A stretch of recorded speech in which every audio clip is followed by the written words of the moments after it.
Salut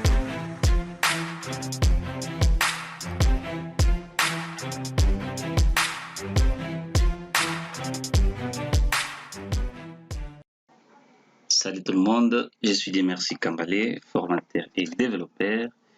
Dans cette astuce, je vous montre comment récupérer l'ère actuelle de votre machine et afficher sur un formulaire. Et cette technique ici que je vais utiliser, ça va vous permettre en fait d'afficher l'heure sous forme d'une montre. Donc il y aura des secondes qui seront là, il y aura en fait des minutes et aussi l'heure qui sera affichée. Donc sans plus tarder, je vous demande de vous abonner si vous êtes nouveau dans cette chaîne. N'hésitez pas de nous lâcher des pouces bleus et aussi de nous parler en commentaire ce que vous voulez et nous serons là pour réaliser votre souhait. Je passe dans mon logiciel préféré, NetBeans. J'ai créé en amont un projet qui s'appelle Astuce Java. À ce niveau ici, dans le package principal, j'ai créé un formulaire qui s'appelle Menu. Et si j'ouvre ce formulaire, vous voyez, ça se présente de la sorte ici. Maintenant, le souci est que quand on lance ce formulaire, qu'il y ait l'heure qui est affichée à ce niveau. Je ne sais pas si je peux vous montrer. Vous voyez ici, c'est cette forme ici que nous voulons afficher. Donc, il y aura des secondes, il y aura des minutes, ainsi que l'heure. Donc, on va récupérer cet affichage et le mettre au sein de notre formulaire. Vous allez voir que ce sera très facile. Sans plus tarder, je peux rajouter, soit j'ai fait tout simplement copier-coller de ces petits labels qui va nous servir comme l'étiquette. Je vais changer les textes. J'appelle ça tout simplement R. Je laisse ça comme ça. Et les noms en programmation, les noms de l'objet, je change. J'appelle ça R, comme ça. Donc, sans plus tarder, je pars maintenant coder. Je pars au niveau des sources ici. Et je vais créer d'abord une méthode. Je peux descendre tout comme vous pouvez être à ce niveau. Voilà. À ce niveau, je vais créer une méthode que je vais appeler, ça sera du type public, void, j'appelle ça getR, et au sein de cette méthode ici, voilà, au sein de cette méthode, je vais créer notre tueur, comme ça, voilà, je vais appeler ça tr, qui sera égal à une nouvelle instance de cet objet là. Voilà, on ouvre, on ferme. Vous devez ouvrir encore l'accolade comme je fais de l'autre côté, et aussi n'oubliez pas de fermer avec et terminer l'instruction avec le point virgule, parce que toute instruction Java se termine avec point virgule à la fin. Après cela, je vais créer une fonction prédéfinie en Java qui s'appelle round. Donc c'est toujours void round. Cette fonction ici va nous aider à démarrer à faire tourner les codes sources qu'on va mettre ici à chaque fois. Et je suis dans cette méthode. Et après cela, je vais créer une boucle infinie. Le boucle infinie en Java, on l'a créé comment? On dit for, on fait des points virgule des fois. Après, vous ouvrez votre accolade comme ça.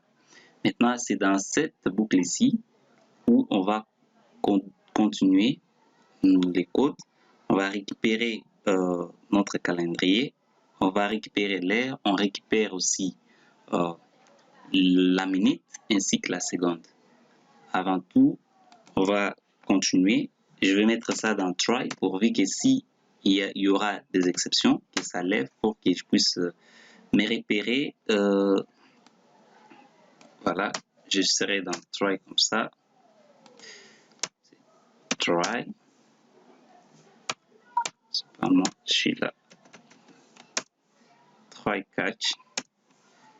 Bon, aussi, vous pouvez écrire ça, voilà, try. Après, vous faites catch, comme ça. Vous terminez. Voilà, je suis dans try catch. Ici, l'exception, vous faites tout simplement exception qui sera et. Voilà. C'est une boucle, en fait, prédéfinie dans presque beaucoup de langages de programmation qui nous permet, en fait, de détecter l'erreur dans les codes et aussi ça facilite les mécanismes en fait des repérages d'erreurs dans le code source. Je suis dans try, qu'est-ce que je fais? Je prends l'objet calendrier, calendar, voilà, je vais prendre calendar comme ça, j'appellerai ça cal, ça dépend du nom que vous allez donner, ça, et aussi je vais faire une nouvelle occurrence, ou soit un nouvel objet de Green God, voilà, du type calendrier toujours. Après, j'ouvre la parenthèse, je la ferme. À ce niveau, je vais remonter un peu pour que vous puissiez voir très bien. Voilà, je suis là. Et qu'est-ce que je vais faire? Je vais maintenant créer des variables. Par exemple, une variable qui s'appelle int, de type int en fait, que j'appellerai r. Ça va recevoir tout simplement notre objet cal ici, que j'ai créé la variable cal. Au niveau de get et la parenthèse j'ouvre, je vais prendre calendar, donc calendrier, et je récupère l'air d'aujourd'hui. Voilà. En prenant l'air d'aujourd'hui, l'air sera déjà dans cette variable. Il aura, ça sera en fait de même avec la minute. Je fais tac, et get toujours, et c'est calendar comme ça. Point minute comme ça. Point virgule. Le int, je prends aussi la seconde que j'appellerai ça sec comme ça. Voilà, get calendar, voilà, je prends la calendrier. Le calendrier, en fait, je prends aussi la seconde. Ok, seconde. Voilà.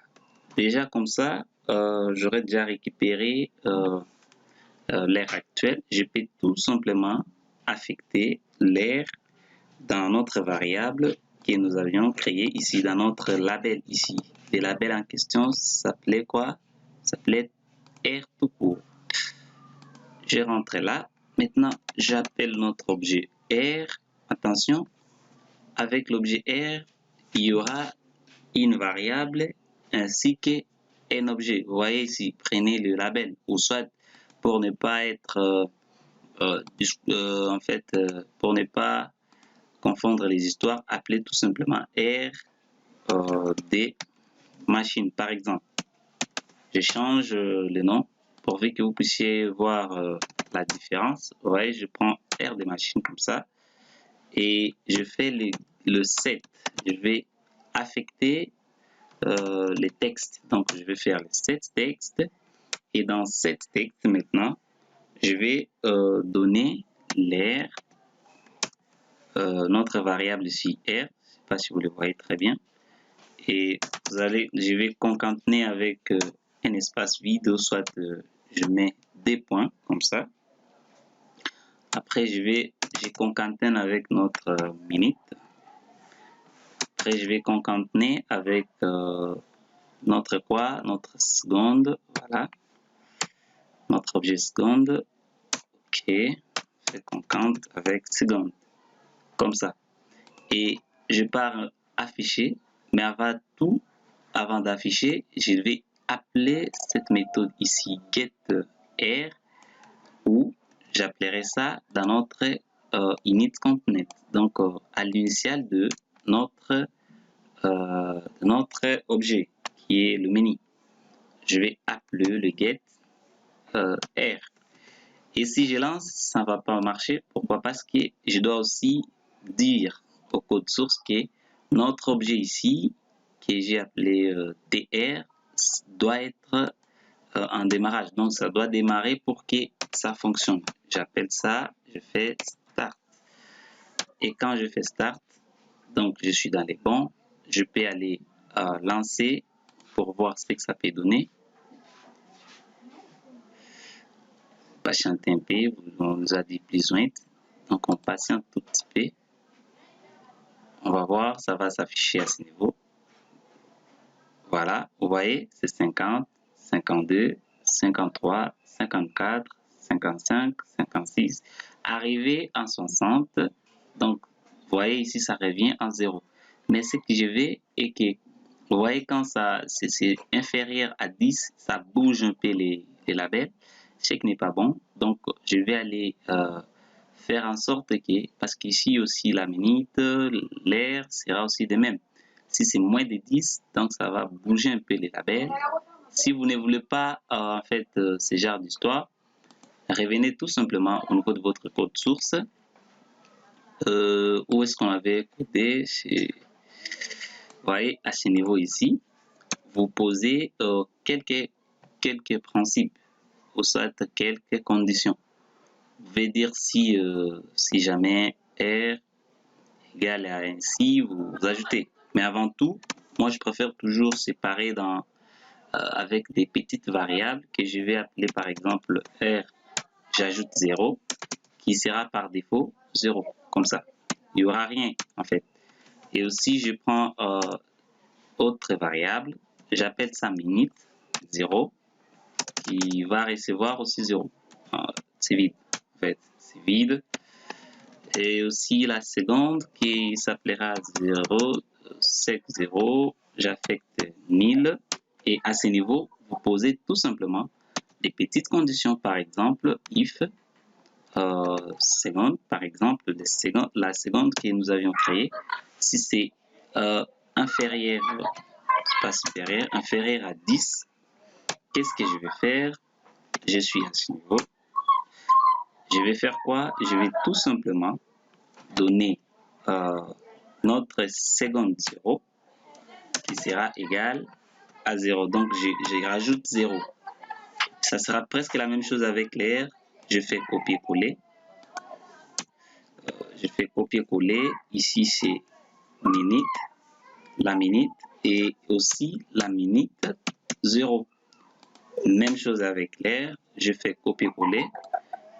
Si vous ne voulez pas de ceci, vous pouvez vous limiter là-bas. Ça a été déjà résolu, sauf que moi, je dois solidifier les histoires pour ne pas avoir ces dynamismes-là de changement. Vous voyez, ici maintenant, vous commencez à coller tout simplement R plus R. Donc, vous concatenez les R qui portent le 0 avec les R qui ne portent pas de 0. Et il aura, en fait, ça sera la même chose avec aussi la minute. Ici, c'est presque la même chose. Et aussi, à ce niveau, vous concatenez aussi avec la seconde qui porte 0, comme ça. Maintenant, si je lance le programme, voilà, je lance le programme, vous allez voir que même si quand ça arrive à 60, au lieu de revenir sur 1, ça sera 0,1. C'est que moi, je vais, vous voyez ici, c'est 10. Vous continuez, vous patientez un peu.